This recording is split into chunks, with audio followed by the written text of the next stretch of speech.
Hey everybody, it's Tanner Mulvihill. Hope you're enjoying the podcast so far. You know, every week I stress on this show the importance of asking for the business, and I wouldn't be a very good podcast host if I didn't take the opportunity to do the same. If you would consider leaving me a 5-star review on whatever platform you are listening to this show on, that would be greatly appreciated. And if you know a top real estate agent you think should be on the show, please let me know that as well. I'd love the opportunity to hear from them and tell their story. On this episode, I sat down with Justin McDaniel with Coastal Realty in Virginia Beach. During our conversation, Justin shared with me why he feels the single best thing you can do as a new agent is to learn the sales contract, how and why he mastered his elevator pitch, and a great story about going for broke that won him a listing. And now, my interview with Justin McDaniel on the Virginia is for Realtors podcast.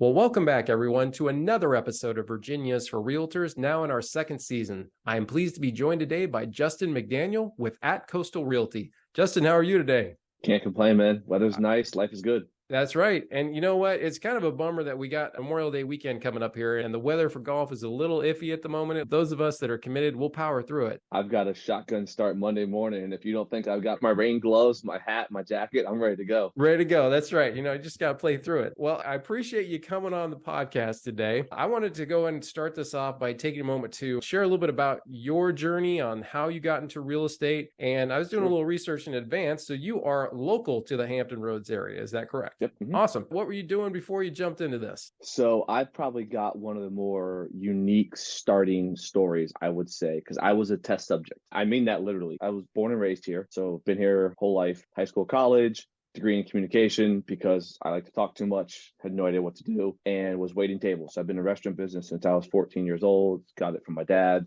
and doing pretty well. One of the nicer restaurants, waiting there for 6 years, and then realized that a bachelor's degree in restaurant experience really wasn't opening too many doors at this point to get me something that was going to pay a lot more than I was, making waiting tables. Right. So I was like, okay, well, I'll go back and try to get my master's degree in communication. So I went back in, went through the process. Actually, I had to go get a couple prereqs done, did those surprisingly, and got accepted to ODU's MBA program. Right when I got my acceptance that fall, I waited tables on a woman who owned her own business named Chantel Ray. And she said, hey, you're great. You speak well. Would you ever thought about real estate? And working where I was, I had been invited to every sales under the sun, car sales, insurance sales, real estate sales, everybody that was there. But it was the same thing. Waiting tables, you don't really have the income to build a nest egg to go through 3 to 6 to 12 months of starting in a commission-based environment. So I was like, I don't have it. I'm sorry, I can't do it. And no one would ever offer me a salary. So got accepted to the MBA program, was getting ready to go to that. And she said, would you do real estate? I said, well,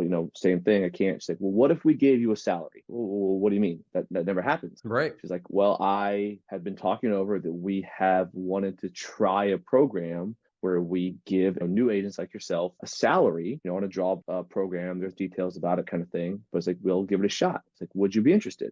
Well, yeah, let me come in and talk to you about it. Yeah. So came in, talked to her and the CEO, and it was a funny story. It was a whirlwind. It took about, in my mind, 7 seconds. I think I was there for like 12 minutes. And the CEO ran out, and I was like, okay, great, thanks. I had to come back in the next day, be like, hey, I'm sorry to interrupt you guys.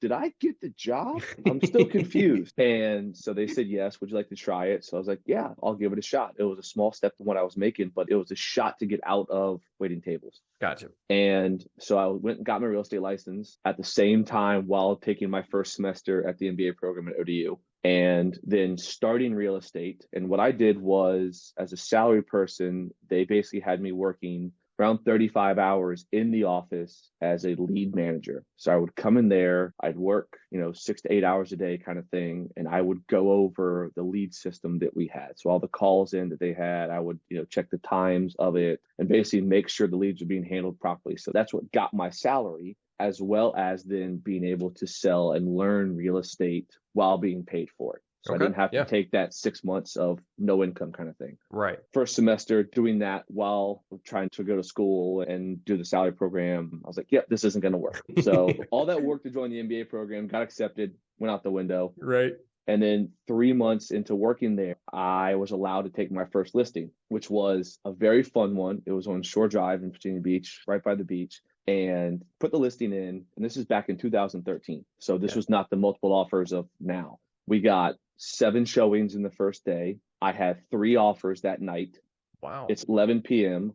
I've never done a contract. I can't spell purchase agreement at that point in time, basically. And my mentor, who was, running me through, he's unavailable that night. I call the CEO. She's like, okay, yeah, go into the office, lay out the paperwork, and I'll walk you through it. She falls asleep on the chair at her house at midnight with her phone in her lap, because she told me this the next day. So I'm in the office at midnight, laying out all these papers with multiple offers, not knowing what in the world I'm doing. I was like, all right, we're going to make this thing happen. And we got it sold. So that was kind of like, being thrown to the fire in real estate. Oh, for sure. The next 3 months, I'm doing the same thing. I'm selling. I'm also being the lead manager. 6 months into it, they say, hey, you can go off the lead manager and salary and be full-time commission normal agent. I say, okay, great, because I've got a bunch of things in the pipeline. And then 2 weeks later, they come back and say, hey, cancel that. We want to keep you on salary, but let you be a full-time agent. We want you to start helping train the new agent. Wow. Okay. So we're going to pay you the salary to be a training director and also let you be a full-time commission agent. So, as a 30-year-old kid who's never had a salary before in his entire life, I'm like, this is great. Right. So I start doing that. We do it for 1 month with a full class of new agents. And then they come and say, hey, we loved what you did. We're going to double your salary, but take you off commission so you can run the entire training program, because you're not there enough. Because I did 10 deals that first month with that first class. So I was answering phones, doing deals while in the training class. Wait a minute. It was okay. So you've been in the business now. At this point, we're in year month 8, 7. Yeah, I started in January of 2013. So month 8. I had 10 closings that month. Okay, so 10 closings, running new agent training team, and you're managing all that at the same time. Yes, I don't remember that month a whole lot. I would think not. And, because you doing 10 deals now feels a lot different than 10 deals back then when you're new, right? Because those 10 deals are it would be, I don't know, probably 4X right now. Like if you had 40 transactions going on, that'd be kind of, especially with all that going on. Okay. I mean, I don't care who you are. If you're doing 10 deals and you don't have a team or assistant, like if you're legit doing the deals yourself, all in 100%, 10 deals is a lot for anybody. Right. I mean, I don't care how easy the deals are. It's still a lot. And the funny part was not all of them were mine, because I was at that point on salary. They had 2 agents that left and the deals were still with the brokerage. So they're like, hey, we don't want to give this to another person because we have to pay out this agent kind of thing, because they're still under contract with commission. So no other agent's going to do it for free. You're already getting paid for salary, so we're going to pawn this off on you. So I think half of them were my own stuff that I was getting paid on. The other half, I'm not getting paid on all. I'm just a salary, monkey having to do it. So I'm having to figure out halfway through, and they're all in different stages. Some are 2 days before closing, some haven't even done the home inspection. I'm trying to figure out what's going on, who's the client, who's the other agent, trying to dig back through these other agents' files and figure out what's going on. Yeah. Well, that's what I was going to say. You're just thrown to the wolves. So you don't know if you're working with the nicest person in the world or the rudest person in the world or what you got going on. And it's funny because I always ask, about your past experience getting into it. And I got to imagine waiting tables is very similar to that, right? You could have just walked up on a conversation where the guy's like, yeah, we're breaking up. And you're like, can I get you some fries or anything, right? Yeah.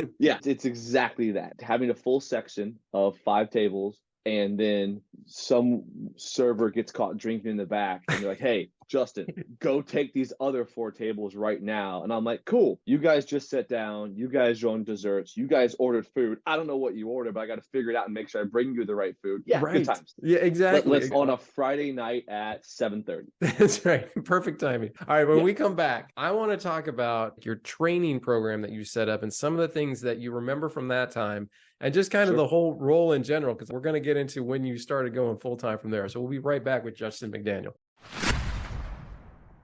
Do you love helping clients buy and sell houses but hate the back-end paperwork? Then don't do it. Let my friend Amy Buchanan with MRE Assist handle it for you. Amy handles all the details from contract ratification to closing, including scheduling inspections, verifying contract compliance, coordination between the parties, including those pesky loan officers from other companies that don't keep you in the loop, sending weekly updates, and contingency deadline reminders. If you are ready to stop spending your time on 80% of the business that doesn't make you any money and start focusing on the 20% that does, then give my friend Amy Buchanan a call at 703-942-9802 or shoot her an email at amy@mreassist.com. That's Amy at mreassist.com. Make sure you tell her Tanner sent you.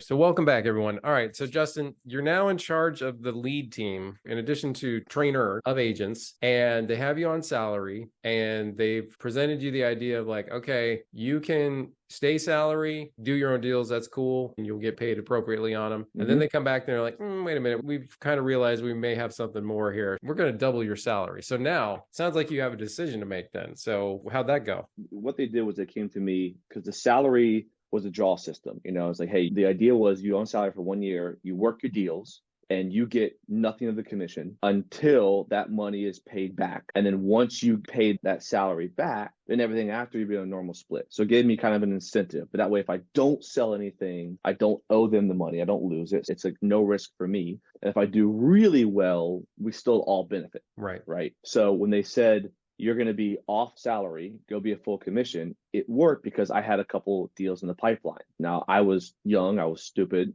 I guess still am, but I was younger and dumber. So I wasn't really thinking about, hey, the future, what if I go dry? I'll take the commission because the next couple months are going to be good. Right. And then when they came back, they're like, hey, you can keep that, but we want to keep you on staff to help the new agents. And I was like, this seems win-win for me. I get the best of both worlds. Let's do it. And I will say the reason behind this is probably, I get all the time asked, I want to start real estate. What was this? What was that? Because people that know me know about the training. And I told this to all the new agents. And I would say if there's anything from this whole podcast that anyone ever wants to highlight or take from this, because everyone's got their stick. Some people are great at, making it rain with leads. Some people are just super knowledgeable in homes, the contract, the sales. Some people know everybody. Some people are just super grinder work ethics. I think every agent has their different abilities that can make them successful. Right. Mine was, I was incredibly diligent about learning the contract right away. Okay. So that company did something really wonderful. They had a 2-week training program.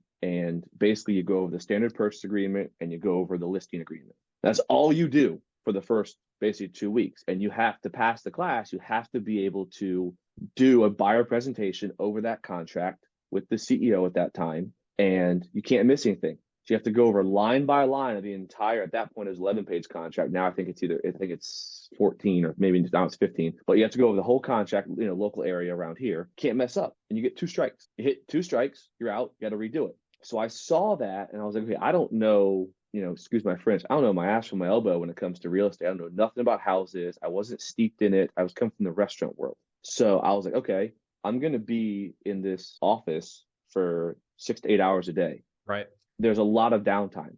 So I just printed the contracts and just started reading them and memorizing them. And after 2 weeks, I had it completely memorized. Every line, every paragraph. I was actually one of the first people to graduate in that initial 2-week class because it was 10 a.m. to 2 p.m. I think was the training class. And then everyone else left, try to get deals, go try to do this, do whatever you want. I had to be there after that for my salary time. So I would take that and I would just start memorizing the contract. So I had the whole contract, every document, every paper memorized my first month in real estate. Now, I didn't really know what all of it meant, because there's always, hey, this is what it says, but you have to understand the unwritten part. And as you get in real estate, you'll learn that. But that gave me a huge leg up because my mentor, who I still think is probably the best real estate agent in the area, as far as bar none, as far as his knowledgeable, he's a contractor, knows real estate, knows the law, knows everything. Like if anyone ever says, who's the best agent in Hampton Roads? To me, it's John McLaren, the person that trained me. He's still a friend of mine. I still think bar none, he's the best agent. And he would always say in any answer, well, let's go back to the contract. And he would never try to use his own knowledge or BS, which a lot of people do. Everything is based on the contract. Let's go to that. So I saw that. I was like, I need to know this. Yeah. And I've seen agents in this business for multiple years that still has no idea what it says. They still get things wrong. And it's like, you've been doing this for 8 years. We're in the middle of a deal. Why am I teaching you this? Right. Now I have to because we need to make the deal work and my buyer needs the house and my seller needs to sell the house. One argument I have with an agent, like, you're wrong on this. You need to go to your broker because this is going to cost a lot of money and you think it's our fault and it's not. It's yours. Eat it out of the commission. You are at least the third agent, top producer, that has told me that about learning the contract, like knowing the contract inside and out, section Absolutely. J, whatever, right? Yep. I think about agents that listen to this podcast that are younger and newer. And if you want to have instant credibility, how are you going to do that? Right. Exactly. You can't 100%. make yourself older. You can't be like, I bought 50 houses. And you're like, really? You're 25, right? That's not how that's going to go. But if you're like, no, I know this contract inside and out, and that is a leg up that I have on what? 90% of the agents across the state? I would say, yeah, if not higher. Right. I mean, that's probably low. It's probably more like you're putting yourself in the top 5% of people that you don't have the experience yet, but you do have the knowledge. And that puts yourself above. And to me, that is such a smart move when you're started, because you're like, okay, obviously I got to make the phone ring eventually here, but what am I going to do once it does? So I just love that idea of, if you are listening across the state, make sure you know that contract inside and out, basically in your sleep. What's section G? Exactly. And the reason I think a lot of agents don't need to, and here's the honest truth about real estate. You can screw up 100 times in a transaction. If you've got a buyer that wants to buy a house and a seller wants to sell, every single aspect of the deal can be changed on an addendum. Yeah. Doesn't matter. Right. Oh, I got the name wrong on the contract. Oh, screw it. Well, this contract isn't valid because you don't have the right name. Oh, let's just do an addendum. You put in 2022 instead of 23 on the date of ratification. Do an addendum. We put the wrong address, do an addendum. We want to change the price, do an addendum. We want to do this. And realistically, if I'm halfway through a deal and I'm selling the house and the buyer's agent made a massive screw up and their broker caught it, well, we still want the buyer to come through. Yeah, we'll make this change. Yeah.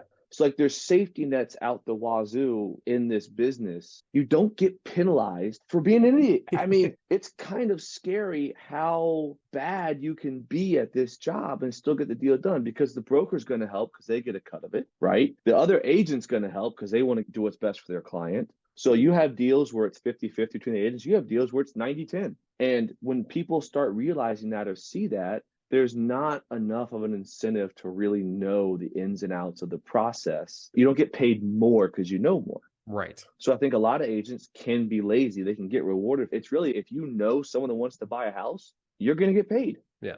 I think that's a fair point. Now, during this period of kind of your first year in business, you're a local kid to the area. How are you spreading the word, right? What are you doing to tell people? How are you getting your name out there? So when I first started, I grew up in the area. We were lower middle class, maybe slightly middle class kind of thing. I had worked in restaurants. I wasn't popular in high school and college kind of thing. So I didn't have a whole lot of friends. And also at the time, like I started when I was 29, my friends at that time, they're not buying houses. I didn't own a house. I wasn't really into sports at that point in time. I didn't have a whole lot of circle that would be financially viable to buy or sell a house. Gotcha. So it was all the company that I was with did all the lead gen. That's why we had our splits, because they did a ton of lead gen. So I will say, for a new agent, especially if you're new to an area, and there's two main types of brokerage they can break down, but overall there's a split and there's a flat fee.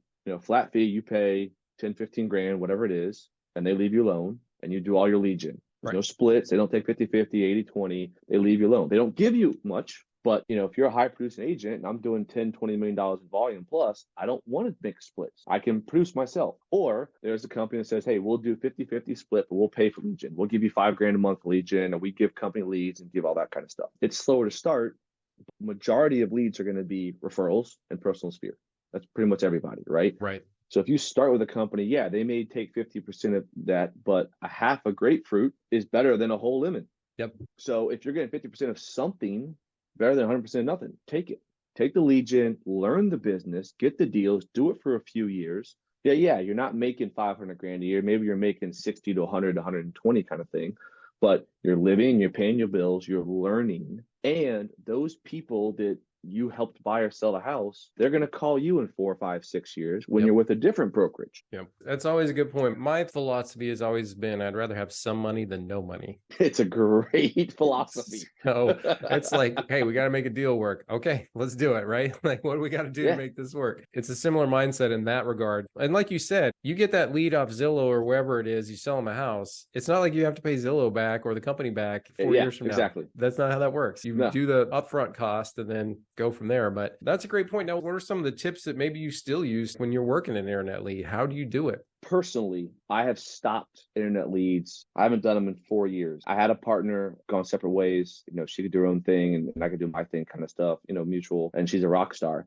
But we did internet leads with Zillow and it just wasn't worth it. I think over the whole 2 years we did it, I may have gotten like 3 deals that closed. Like it was enough to make it a wash. Wow. Okay. And mostly it was because at that point, all the good zip codes were super expensive. They were bought up by the big companies. And the ones that you could afford really weren't that great. House prices were kind of low. And it was just a system that it wasn't really working for us. Now, I know there's other agents that have done better at it. They know where to put the money, that kind of stuff. They spend a lot. It just hasn't worked for me. I have done mostly personal sphere. It's all referrals, but I've done it long enough to where I've gotten those people that, hey, I helped you buy a house in 2015. It's 2020. We're ready to sell and we're ready to upgrade, that kind of thing. Right. So you're getting those repeat people. And I think in real estate, what you have to know is it's not a quick game. It's a long game. Yeah, you can blow up and make 500 grand your first year. Don't get me wrong. I think the number one agent in this area is a guy named Michael Daughtery, and he's only been doing it for, 4 to 6 years. And he's selling 75 million kind of thing. Like, he's insane. Yeah. So it's definitely possible. But I look at it like a rock star, Aerosmith, they're making $200 million a year and it's fun and flying over the world. Yeah. Do you know how many garage bands didn't make it? Right. And real estate's the very similar way. So if you look at like the long game, you play it smart. You start slow, understand what it is, and then you build on it. Yep. And there's nothing wrong with joining a brokerage that's going to pay for leads to get you started. Or, if you've got the money and you want to pay for it yourself, then by all means, go do it. I think there's good to both. When you look back on maybe your first couple of years in the business, what were some of the things you really took away from it that has helped you, further on in your career? Elevator pitch. Learning the contract was a huge thing because I think you said it perfectly. You can't make yourself longer in business. And I think one of the biggest fallacies in real estate that drives me insane is when people say, I've been doing this for X years. Right. Or they get clients, sellers, and they go on interviews. Well, how long have you been doing this? I've been doing this. It doesn't matter because this is not a business where you learn based on time because you're not working every day. You learn by deals. Yep. So you've been doing this for 20 years and you've done 5 deals. Right. I've been doing this for 1 year and I've done 20 deals. I know more than you. Yeah. Well, I've seen it, but you haven't done the deals. And also, if you haven't done the deals in the last 2 years, it's a different market. You don't know what's going on. You're not up to date. It's like using an iPhone 7 in an iPhone 14 world. You haven't dealt with multiple offers. You haven't dealt with loan programs. Whatever the new market heard is. of, Yeah, right? Exactly. The new rates, the new changes, anything. Yeah. So when you're doing real estate, it's all about the contract doesn't change. I mean, I know it gets updated here thing, but knowing the contract is knowing the contract, knowing the process of how it works with a buyer and a seller. And then the rest is just doing deals. So when I first started, I couldn't compete with the years of experience. I couldn't compete with the number of deals, but I could say, turn to page 7, pick a paragraph, and I'll start reciting it. Right. So I could do that. And that was my way to prove it. And what I mean by elevator pitch is, being younger, I definitely looked young. Like, luckily I have a little bit of facial hair now. It doesn't look like I was, having my face rubbed in the dirt by a bully. But when I first started, clean shaven, and I would get people say, how old are you? 18, 19? I'm like, I'm almost 30. Damn. So I would get that all the time. So I always had to combat I look young, I'm a new agent. You can look up on Zillow. I don't have a whole lot of transactions, but I had the contract knowledge. So in sales, and you know this, they always call it the elevator pitch. If I'm in an elevator with you, you're buying a house and you've already had other agents, why am I going to use you? And you get one question. And that's what I learned. Because if I'm at a cocktail party, if I'm in an elevator, if I'm in a car dealership, if I'm at the grocery store, if I'm in line, if at any point in my life you hear I'm a real estate agent and you have any interest, you're going to ask one question. And if I answer that question well, that's my entry. I get to come talk to you about, helping you buy a house, helping you sell it. Okay. So the more I know about the real estate world, the better chance I won't be caught off guard. Good point. And I don't know what you're going to ask me. So I just have to know everything. My mentor, he may not know everything, but he knows something about every aspect enough to where he won't be caught off guard. And that's when the salesy comes in, a little bit of BS. Well, I know 60% of the subject you're talking about. I don't know what you asked me is in that 40 that I don't know, but I can segue a little bit and make myself knowledgeable if I'm good, quick on my feet. And now I can get in. Yeah. And that's what helped me. That's why I learned the contract, and I was voracious about learning everything about it to start with. That's a good point as well, just being ready and knowledgeable. And, I think I would add on that point, of course, you have to make sure they know that you're an agent, right? So yes, that's a big deal. It's of course, like that has to come into play too, because I think a lot of times in this business, agents that do not really let people know they're an agent, they're struggling. They are. You have years on now where it's like you have your database, all that's good. But if you're brand new, if you're not telling everybody you're an agent as much as you possibly can to the point where they're probably annoyed about hearing it, then good luck. I'm the least social media guy you'll ever meet. I can't stand social media. I don't have Instagram. I adamantly refuse TikTok, and I'm on Facebook minimally. I know I need to get better at it, but that's not my personality, my style. Right. There's an agent friend of mine. I think she's just got like 7 deals off TikTok in the last year or two. I don't even understand how that's possible. Right. $700,000 house reaches out to her or something like that for TikTok. I'm like, you know what? I'm impressed, and more power to you. Keep it up. That won't be me. But when you're first starting out, every listing, every purchase, every closing, you got to be putting yourself out there. People have to know it. They have to know it back and forward. Yep. When you're talking to people. So I heard a good tip a long time ago that I started doing. When you buy groceries, drop a card. You go to Starbucks, drop a business card. Because especially nowadays where everything's electronic, business cards aren't really that useful. Spend the $50 on 500 and just waste them. Yeah. Anywhere you're going where your credit card comes out to pay for something, your business card comes out too. At a restaurant, because who cares if they throw it away? You weren't going to get them anyway. Yeah. But if they happen to need it, now you get a chance at it. I had Bill Colavani on a couple of weeks ago, and Bill goes by $2 bill. And I watched him work his magic. He'll drop $2 bills for the waitresses right off the bat. And he'll say, when it's time to buy or sell, you know who to call. And they'll be like, $2 bill. That's right. That's a great tip. I love it. I mean, everyone's got a niche. That's awesome. He's got his stick. Yep. He's ready. Okay. So let's kind of wrap up this segment of looking back on your first kind of 2 years in the business. Can you think of like a really bold move that you made that got yourself a deal that if you hadn't done this, you're not getting this deal? Yeah.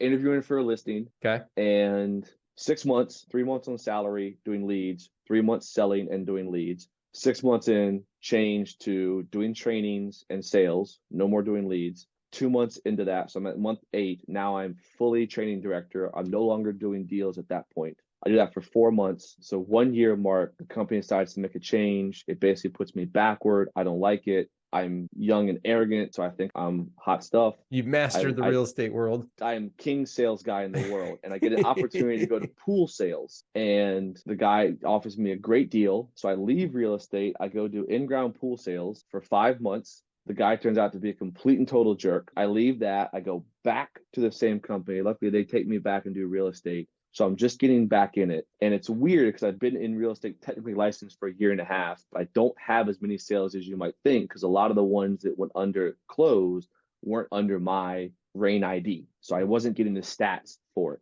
So I go in, and it was like I think it was my second listing after I got back from pool sales. And the company, it was a $450,000 house, which at the time was one of my bigger deals. And they said, okay, what have you been doing? Old Southern boy, so always honest. Here's what I've been doing. Sold pools. And they're like, okay, so really you haven't been in real estate very much. Why should we use you? And I'd heard about the takeaway close. I had never used it. I still don't even know if I did it right. And I looked at the guy and I was like, honestly, man, because you've told me the other agents, I looked at their stats. You shouldn't. They're all more knowledgeable than me. But none of them will have anything like me to prove I can do this as much as I will. Yeah. They should do it. I shouldn't. And I will work twice as hard to prove that I belong more than they will. Obviously got you the deal. You look back at that, and if you've been like, oh, well, or the company does this and I'm going to do this, he would have just been like, yeah. We all listed on the MLS. MLS feeds to every other website. There's no secret. You're not doing extra marketing for the house. You're doing marketing for your company, but you don't market individual houses. We all do the exact same thing. How much do you know? Are you available? How often do you answer your phone? And how are you going to work? Are you going to answer your phone 11 o'clock at night for me as your seller? Are you going to answer your phone 11 o'clock at night for a possible deal to sell my house? That's a good point. I just love the fact that you went bold on it and you just kind of laid it out and you won. You could have been like, all right, well, I won't do that again. You had nothing to lose. You either believe in yourself or you don't. And people know fluff when they hear it. And I think at some point there's a certain time when, yeah, you said the nice stuff, you said the right stuff, but sometimes you just got to say it from the heart and be who you are. And it works or it doesn't work. Yeah, I'm with you. All right, when we come back, I want to talk about your pillars of business right now, where you're getting your opportunities, your referrals, things like that. We'll be right back with Justin McDaniel. Hey everybody, it's Tanner Mulvihill with Bayfield Home Loans. Well, 2023 is here, and if you haven't done so yet, it's time to take a good long look in the mirror and ask yourself an honest question. Is your loan officer helping you succeed? For example, are they bringing you new marketing ideas? Do they actively try to generate referrals from the clients you send to them? Or even better, are they sending you business? My philosophy is business should be a two-way street, and I do my best to make it that way. If that sounds like something you're interested in, please give me a call or shoot me a text to 540-850-6267. Let's get together for coffee. Once again, that number is 540-850-6267. Talk to you soon. Tanner Mulvihill, NMLS number 276814. Justin, welcome back. I want to talk about what you're doing right now to get business. Let's first give people across the state an overview of the Hampton Roads area. I have started transitioning down this way and doing business all across the state, but the Hampton Roads area, in my opinion, what I have seen, and then we'll talk about kind of your thoughts on it, it's still really competitive. One of the things I like about this market more than other areas across the state is you can buy a $10 million home and you can sell me a $200,000 condo that I would actually want to live in. Yeah. Relatively speaking, not when I'm 46. I'm talking about when I'm 25. Okay. We have parts of here, as far as a lot of it's based on school zone. So if you're in a good public school zone, you can list a $400,000 house. It'll sell for $450 7 minutes later. I did that basically a month ago. It went insane. And you could also have a $200,000 house in less than desirable neighborhood that is a decent house, but the public schools aren't good. The neighborhood isn't highly rated or anything like that. Mm-hmm. But if someone just wants a decent house and a lower price point, you can still get it. And we're an investor. Yeah, it's a really interesting area here. There's definitely parts that are as competitive as anywhere in the country, without question. Again, let's talk about the pillars of business for you. So if I have a pie chart, what's making up 50% of how you're getting business right now? Right now, it's actually pretty easy for me. It's 100% personal sphere and referrals. Okay. I stopped doing online lead generation. I want to say it's 4 years ago, and just went straight to personal sphere, self-marketing on Facebook kind of thing. I don't do anything extra. I probably need to learn and do more. I've been telling myself for a while, but I put the listings out there, good stories of closings, things like that. If something crazy happens in the market, rates go up, rates go down, new rules, guidelines, I'll put that on Facebook to remind people. Mm-hmm. But pretty much it's all repeat clients and personal sphere at this point. Now, how are you personally staying in front of your past clients? So a lot of it is client appreciation events. There's a lender that I use. She does a wonderful job organizing this great fall event at Hunt Club Farm. And so I will invite every client I've ever had out there, come on out, kids, family, that kind of thing, have some fun. I want to try to start doing more this year. COVID kind of hit. And with my old partner, we were doing multiple client appreciation events on our own. And then COVID kind of killed the idea. And I've yet to get started back up on that. But just chatting with them, staying involved. In 2019, it was all about the refi. When rates hit, I was texting every single buyer that I possibly could that still had their info. Hey, rates are low. Here's my lender's info. Go refi. You bought at 4.25. It's 2.9. Go. Yeah. And just helping out, that kind of thing. So you're adding value from that perspective. So then that way they're not, they're not reaching out to Quicken or whoever. Exactly. And then several people, it had been a couple of years since I talked to them. Then a couple of years later, they've called me to sell their house. Same type of thing now, just keeping involved with everybody. I model my business as far as a one-stop shop for houses. So if you get something in the mail that looks funny and you're not sure if it's real or spam, call me. I'll check with my attorney. I'll check with my lender. Just call me. If you have a plumbing, call me. Electric, call me. With landscaping, call me. If I don't have someone, I'll find it. But if there's anything to do with your house or your mortgage, I want you to call me first and foremost. And I get people, they bought their house 7 years ago. Hey, I got something electric. Here you have. Because I want to stay in top of their mind as far as I'm your house guy. That if you ever go to sell or buy or an investment, I'm the guy you call. Right. That's what you have to be in this business, is you really have to stay in front of the people and offering those services. Why wouldn't I just go to wherever else? It's because I have the people that can help you, and you're not going to get, to be honest, screwed over by whoever you potentially find. So that's where I'm here for. Now, I want to hit on the client appreciation events. What are some of your favorites over the years? You mentioned the farm basically, but the individual ones you were doing with that other agent, what were some of the ones you guys did? Best one, and a lot of it was, she's a very, very creative person. That's one of the reasons we kind of split, is she just liked the idea to be able to just, go do her own stuff. And she's very, very gifted as far as marketing and creativity. We did a Christmas one, which was great. So at our office, we'd hire a professional photographer, come out, we'd cater it. And then we'd say, hey, come here. We're giving you free holiday family photos. Right. And try to get, 40, 50, 60 people to just come through, take a couple photos. We'll email to you or we'll print them up if you guys want them and drop them off to your house, that kind of thing. But it was a way to get the families out. Everyone wants a family photo and you don't have to spend $200 minimum for a session for a semi-decent photographer, much less a good one. Right. And we would get other agents involved so they could bring their clients. We'd all kind of chip in, split the cost up. It was a great event and people loved it. Now, when you're doing that, are you RSVPing in advance? Are they pulling up and they're Trying walking to, in and you're knowing who the clients are? So you always try to get RSVPs so you can get the food right. And then also how long to have the photographer for. We try to get people to come sign up ahead of time. But a lot of times it's also just invite 50% of people RSVP and have to show up. I've had to tell people, hey, we had this event from 12 to 4.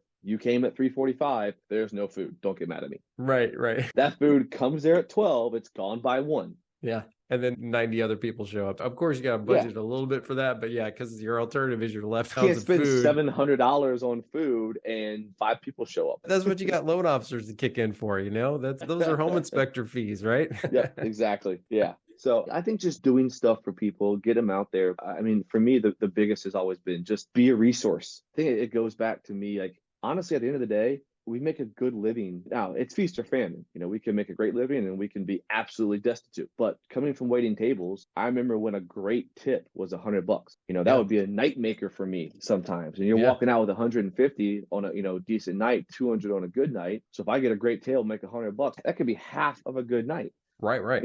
Now I own a commission and still there's a part of me that's like, I really deserve this? Like, thank you. It's really a grateful feeling to get that, to someone to trust you with something like that. Yeah. So you calling me 3 years later to ask for an electrician, or I just had a buyer, I closed on them a year and a half ago and he lives a mile from me. He's like, hey, any chance you mind coming by the house? It's like, yeah, sure. I'll come on by. I was there for 2 hours. The first hour was talking about, hey, in 3 to 5 years, if we want to upgrade, how does that work now having to sell a house?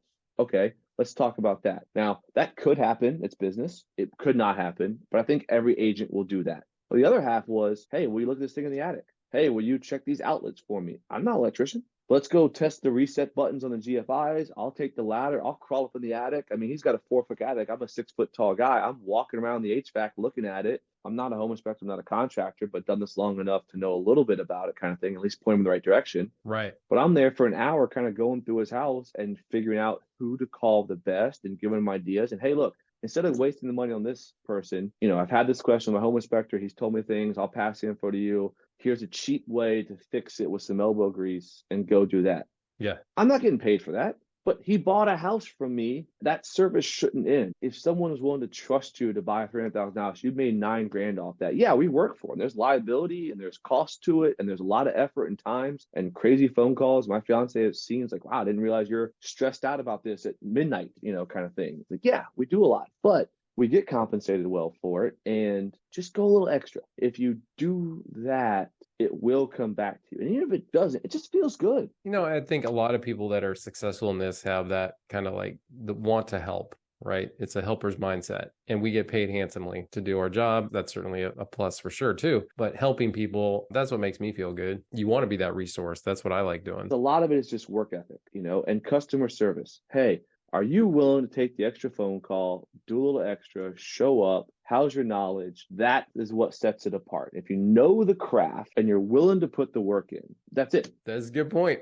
All right. Well, I want to wrap this up because I love the stories and I want to get your best one you got. One of my favorite parts about this job is just hearing the stories that real estate agents run into on a regular. So here's my question. Do you have a funny or scary story to share about either a showing, a transaction, a closing, you name it? Yeah, I've got a quick scary one and then just a good old story. Okay. The scary one is it's the reason I got my concealed carry permit. I was new to the business. I was in my second year. I was working with an investor and we went to Portsmouth. I'd never been to Portsmouth really before I got into real estate, never any need to kind of thing. I just heard there are some rough areas, but no experience doing no details about it. So I'm going out in real estate and going to Ohio Street and we walk in, open the door to an investor. As soon as we open the door, I see a gigantic pile of just clothes in the living room. It's supposed to be an empty vacant house. And we hear breathing upstairs, like heavy breathing, and then start to hear footsteps. And we just turned around and got the hell out of there. Wow. Okay. We ran into a squatter, and it's just like time to be a little smarter with this. Right, right. If you're willing to squat in that house like that, you have less to lose than I do. And that's true. not a confrontation that I want to get in. You don't think you'll be able to talk to them rationally and work it all out? No, probably No, they not. don't give a damn about going to jail, hospital. They'll get better food and both. So just learn really quick. And I've had a couple of female agent friends that have had some pretty scary stories. One almost got trapped in a basement. The guy put on gloves and said, check the basement out. And she's like, nope, I'm out. You're being alone in houses. Keep an eye out, be safe. I'm a fan of going to the shooting range. I have fun with it, kind of thing. I'm not really a gun nut. I enjoy it. So getting concealed carry permit for me was kind of a no-brainer. Some people may be more against it, but it's like, hey, get a taser, get a stun gun, just something, because you never know. And by the time you realize you need it. That's right. What's your good story for me? So selling the house, and it was a friend of mine selling the house. They got the house for a steal. It was $1 million house that they bought for like $475 because the guy that bought the house and did all renovations to it was laundering money. Okay. So he had a fire pit out back by the pool, a gas fireplace it had an 8-foot wide Egyptian granite cover. It was imported from Egypt. It was a $20-some thousand. It looked like cotton candy with pink veins. Gorgeous, outlandish granite stone I've ever seen in my life. Okay. Crazy. But who puts a 20-some thousand on a simple gas fireplace in the backyard? Okay. 3,000 square foot house, 2-story master bedroom closet. Like, I had renovated the attic to make it a closet with a movable like electric rack system for clothes. The shower had 47 different nozzles and buttons, LCD screen insert up there. And this is 5 years ago, so this was not the norm. Just a gorgeous house. I say that because 3,000 square foot house was a movie theater. It had an in-ground pool, in-ground hot tub. It had a separate 800 square foot enclosed gym with AC TV. It had a 2-car garage, had a separate car garage, 1 car with a 1,000-foot studio apartment over top of it. So all told, it was a 5,000 square foot property. I say that to get a scope of the property, and here's why. My home inspector for a 2,000 square foot house charges about $350. Okay, a pool inspection for a normal pool, it's around $150, $200. I think it's gone up a little bit. So this buyer gets a home inspection, and they send me the copy of it. And it has a receipt on it. The entire inspection is $175. Now, the reason that's important is because this is an example of get what you pay for. They said on the repair list, you need to fix the pool for the inspection. The inspection said, and I quote, I swear to God, it's sloping at one end, could be sinking, you should check. Okay. So these are friends of mine. So I drive over and I'm thinking, oh my God, is there a crack? I'm looking around, I'm like, what the hell? And then it dawned on me when I was at the house with the seller, and I called the inspector and I said, hey, I'm just checking. He said, okay, pull up the report. He's like, yeah, it's sloping to one end. I'm like, do you mean the deep end? That's the deep end of the pool. It wasn't sinking. The pool gets deeper. Some people dive in. They don't dive in the shallow end. It goes from 4 to 8 feet. That's what a pool's supposed to do. But that was the inspection they got. So I called the agent. I told her, I was like, what kind of inspector do you work with? And she said, well, I don't recommend any vendors to my buyer. I said, well, what do you mean? They found this guy. I was like, was this marketplace? Yeah. Where did they find this gentleman? Do you recommend a termite and moisture inspector, a home inspector? Do you recommend contractors? Do you recommend a mortgage? No, I don't recommend any of that. So then what do? Right. You just wait for deals to go bad? Yeah. It's like you expect the buyer to do all the work, and it's because she didn't want the liability. She didn't want to pick someone. And I've eaten costs. I've had my inspector make mistakes on HVAC, and I've paid $1,000 to fix it. Hey guys, well, it's not your fault. Yeah, it is. I recommended the inspector. This is my bad. You bought a house. You trusted me. I trusted him. I'll deal with him on the backside, but I'll pay for the fix. Just did it on my last deal. Had to pay $500 to fix some plumbing because my guy missed it. It happens. And she didn't want any of that. So going through the deal, so the repair list was a lot of fun. And come to find out, the microwave doesn't work. So this is at the end of the whole deal. They're getting a repair list. And she kept saying, well, this is a $550,000 deal we'll sell, and there should be more repairs. So I looked up her stats. She had never closed a house more than $250,000. And in her mind, you get more repairs, you get more. It's like, no, I don't. It's the same percentage. It's a higher percentage, but we're not going to do extra stuff because it's a bigger deal. I'll go put it on the market. The microwave doesn't work. Guy wanted the microwave. I said, okay, no problem. We will put a new microwave into this. Well, the problem was these cabinets had been custom made for this microwave type, and it had a kit around the microwave to kind of fit it in there. We couldn't find the exact same thing. So we had to go buy a $700 microwave and a $100 kit to come around it to border it, and then they had to stain the kit to try to match the cabinets. Oh man. And it wasn't the exact same, but it was real close. That's the amount of work we did for a damn microwave. They come to the walkthrough and they say, oh no, this isn't the exact same. I want the same thing it was. Well, we just put a $700 microwave. What more do you want? I want Electrolux brand. I look it up. It's a $2,000 damn microwave. We're not putting a $2,000 microwave in there for you. You can kick rocks and walk away. Right. And the guy said, to put this back on the market. Yeah, he was supposed to close like the next hour. He's like, well, I won't close out this, fancy microwave. I was like, look, we already put this microwave in there. So I called the sellers. What do you guys want to do? And they're like, okay, we had a good deal. Tell you what, we will give you $1,500 credit towards your closing costs, and then you can go buy whatever microwave you want. We've already put $800 into it now with the kit and all that. We'll give you another $1,500 and you do whatever the hell you want. Take it or leave it. They said, all right, fine, we'll take it. He's at the attorney's office and they come back. Now, we had to put a new roof on this for the buyer, by the way. That was part of the deal. Put a brand new 30-year architectural roof on there. And we gave him the microwave, all this kind of stuff. Right. The agent calls me and says, hey, Justin, you never sent me the warranty for the roof. So he asked for putting a roof on there. Well, everybody knows that when you put a roof on there, you have to give the warranty to. No, you don't. This is real estate. Right. You go by whatever the language in the contract is. You didn't ask for a copy of the paper warranty. We put the roof on there.